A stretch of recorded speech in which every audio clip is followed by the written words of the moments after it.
தமிழ்நாடு புதுச்சேரி பார் கவுன்சிலில் வழக்கறிஞராக பதிவு செய்திருக்கக்கூடிய உங்கள் அனைவருக்கும் எங்களது மனமார்ந்த வாழ்த்துக்களை, பாராட்டுக்களை உங்களுக்கு தெரிவித்துக் கொள்கின்றோம். உங்கள் எதிர்காலம் சிறப்பாக அமைய வேண்டுமாய் உங்களை அன்போடு இந்த நேரத்திலே வாழ்த்துகின்றோம். இன்று வழக்கறிஞராக பதிவு செய்திருக்கக்கூடிய நீங்கள் சிறப்புக்குரியவர்கள், அதிர்ஷ்டசாலிகள். தேசிய சட்ட தினத்தில் வழக்கறிஞராக பதிவு செய்யக்கூடிய வாய்ப்பை பெற்றிருக்கிறீர்கள்.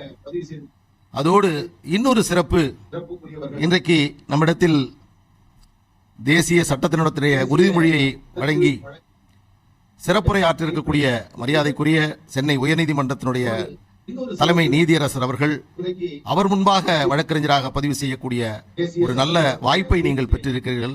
இன்னொரு சிறப்பு, சென்னை உயர்நீதிமன்றத்தினுடைய தலைமை நீதிபதியாக இருந்தவர்களில் நம் தாய்மொழி தெரிந்த முதல் தலைமை நீதிபதி என்ற சிறப்பை பெற்றிருக்கக்கூடிய நீதியரசர் அவர்கள் முன்னால் நீங்கள் எல்லாம் வழக்கறிஞராக பதிவு செய்திருப்பது பெருமைக்குரியது.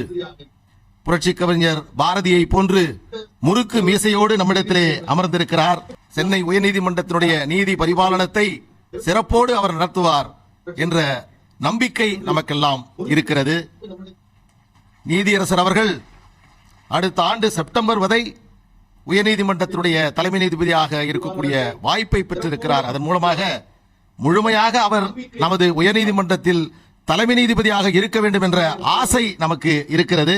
இன்னொரு ஆசையும் இருக்கிறது, நீதியரசர் அவர்கள் உச்ச நீதிமன்றத்தில் சென்று அமர வேண்டும். அதுவும் அவருடைய நீதித்துறை பரிபாலனத்தில் நிச்சயமாக நடக்கும் என்ற நம்பிக்கை எனக்கு முழுமையாக இருக்கிறது. இன்னொரு சிறப்பை நமது தலைமை நீதிபதி அவர்கள் பெற இருக்கிறார்கள்.